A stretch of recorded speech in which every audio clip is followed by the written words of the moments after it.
ओम शांति। आज 24 अगस्त 2021। बाबा के महावाक्य है, मीठे बच्चे, अब तक जो कुछ पढ़ा है उसे भूल एक बाप को याद करो। बाबा ने आज विशेष अटेंशन दिलाया, अब तक जो कुछ पढ़ा है उसे भूल एक बाप को याद करो। प्रश्न: भारत पर सतयुगी स्वराज्य स्थापन करने के लिए कौन सा बल चाहिए? उत्तर: पवित्रता का बल। तुम सर्वशक्तिवान बाप से योग लगाकर पवित्र बनते हो। यह पवित्रता का ही बल है जिससे सतयुगी स्वराज्य की स्थापना होती है। इसमें लड़ाई आदि की कोई बात नहीं। ज्ञान और योग बल ही पावन दुनिया का मालिक बना देता है। इसी बल से एक मत की स्थापना हो जाती है। गीत: आखिर वह दिन आया आज, जिस दिन का रास्ता तकते थे जिसके थे मोहताज। ओम शांति। बच्चों ने गीत सुना। यह गीत कोई अपना बनाया हुआ नहीं है। जैसे और वेदों शास्त्रों का सार समझाया जा रहा है, वैसे यह भी जो गीत बनाए हैं उनका भी सार समझाते हैं। बाबा कहते भले बनाया गीत दुनिया वालों ने, परंतु उसका आध्यात्मिक अर्थ है जो बाबा हमें समझाते हैं। बच्चे जानते हैं कि खिबैया व भगवान व सदगति दाता एक ही बाप है।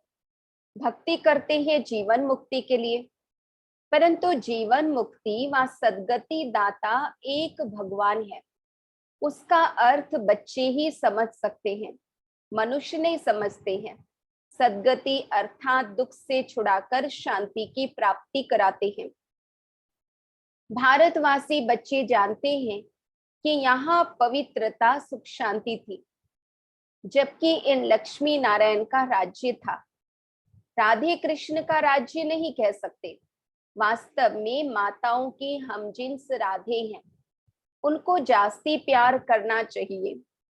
फिर भी कृष्ण को बहुत प्यार करते हैं, झूले में झुलाते हैं। कृष्ण की जन्माष्टमी भी मनाते हैं, राधे की जयंती नहीं मनाते हैं। वास्तव में मनाना चाहिए दोनों का। समझ तो कुछ है नहीं।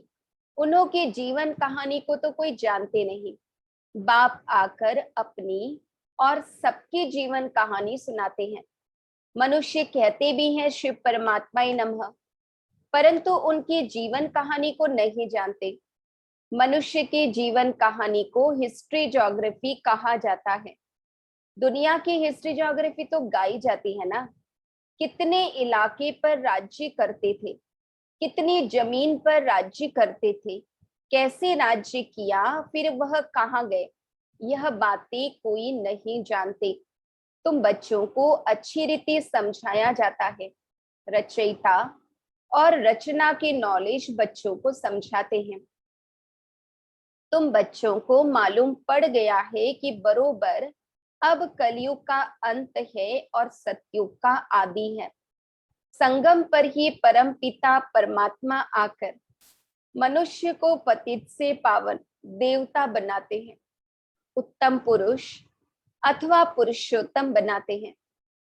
क्योंकि इस समय के मनुष्य उत्तम नहीं है, कनिष्ठ हैं।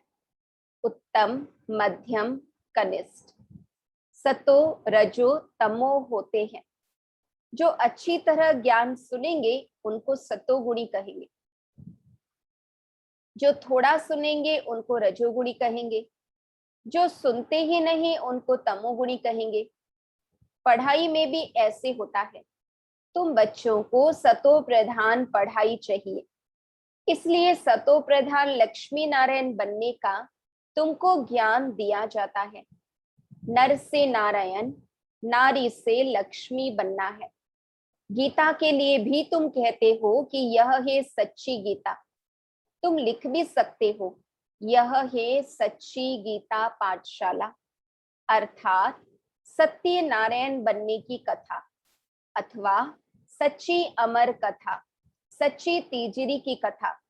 चित्र तो सब तुम्हारे पास है, इनमें सारा ज्ञान है। तुम बच्चे अब प्रतिज्ञा करते हो कि हम प्रजापिता ब्रह्मा कुमार कुमारियां भारत को सतो प्रधान स्वर्ग बनाकर छोड़ेंगे। तुमको इतला करनी है, यानी खबर करनी है। गांधी जी भी पावन राज्य चाहते थे, तो जरूर अब पतित राज्य है।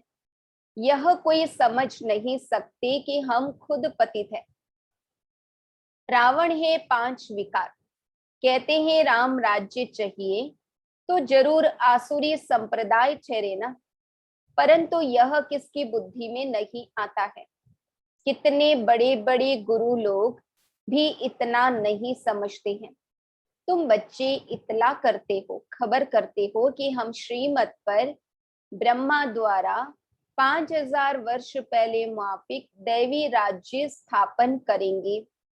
यह है पुरुषोत्तम संगम युग, जबकि कनिष्ठ पुरुष से सतो प्रधान पुरुषोत्तम बनते हो। मर्यादा पुरुषोत्तम आदि सनातन देवी देवता धर्म ही है। अब एक ही देवी देवता धर्म की स्थापना होती है, फिर दूसरे धर्म होंगे ही नहीं। तुम बच्चे सिद्ध कर समझाते हो कि सतयुग में एक धर्म एक ही राज्य था। भल त्रेता में सूर्यवंशी से बदल चंद्रवंशी में जाते हैं, परंतु होगी एक ही भाषा।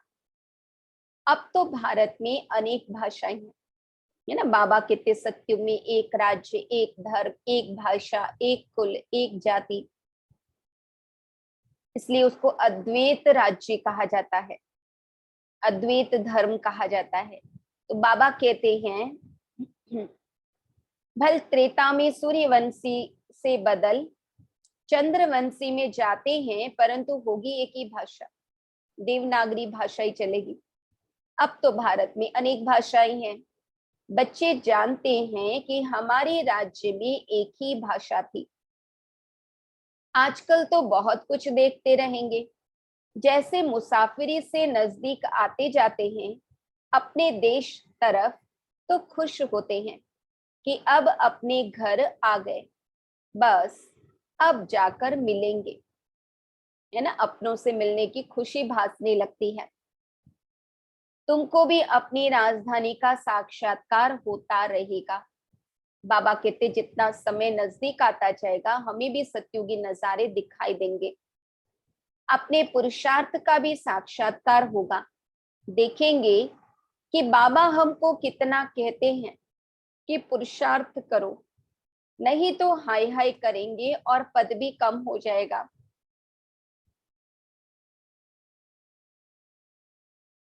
योग की यात्रा सबको बताते रहो। समझाना तो बहुत सहज है, सीढ़ी कितनी सहज है। जो देरी से आते हैं उनको दिन प्रतिदिन सहज ज्ञान मिलता है। एक हफ्ता समझने से ही बाबा कहते सहज समझ जाएंगे। चित्र ऐसे बने हुए हैं जिसमें एक्यूरेट समझानी है। 84 जन्मों का चक्र बिल्कुल ठीक है, यह भारतवासियों के लिए है।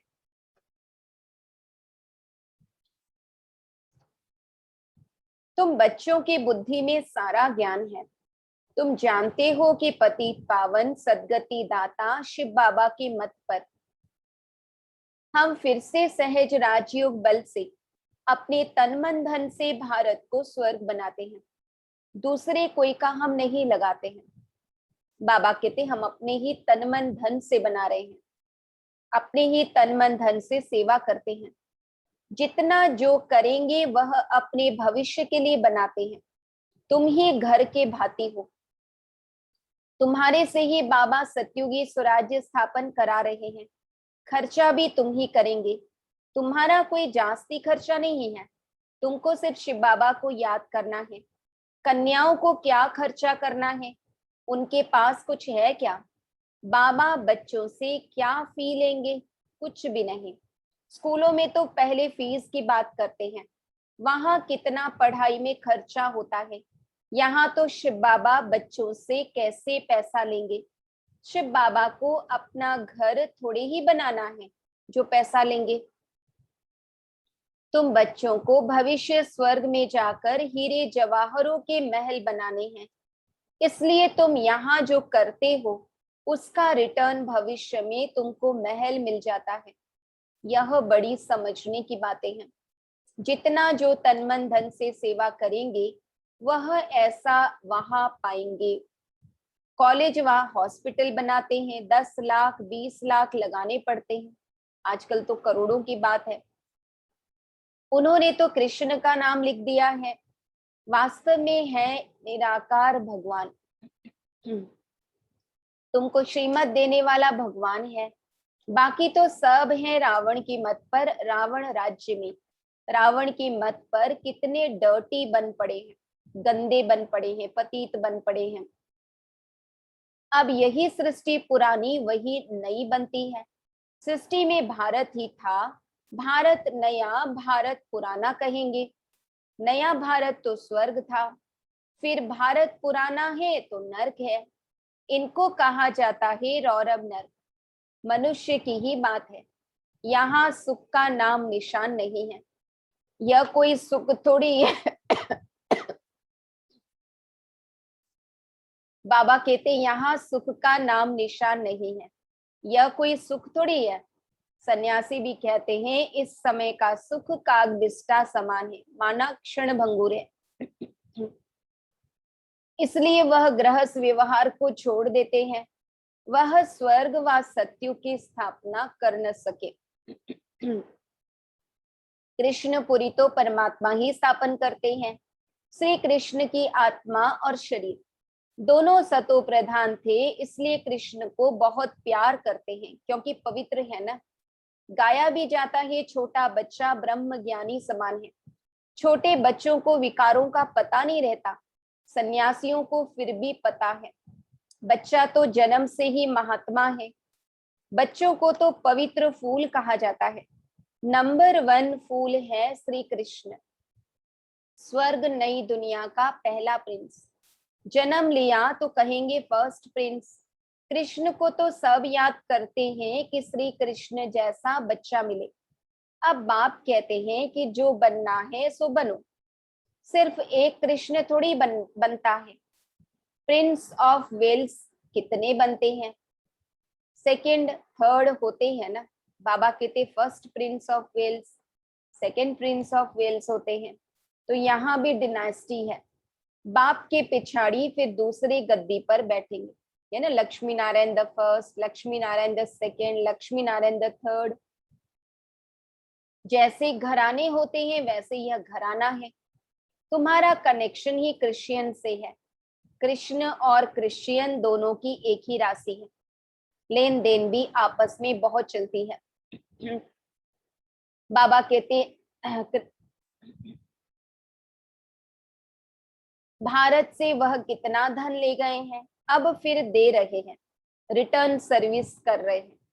बाबा कहते भारत जो लोन ले रहा है वो वास्तव में भारत से लुटा हुआ वो लोन की रीति से वापस दे रहा है। या यूरोप वासी आपस में लड़कर खत्म हो जाएंगे, इस पर कहानी भी है। 2 बिल्ले लड़े, बीच में माखन बंदर खा गया, यह बात अभी की है। वह आपस में लड़ेंगे और राज्य भाग्य तुमको मिलना है। अब तुम बच्चों को अथाह ज्ञान है, तुम बच्चों की बुद्धि में है।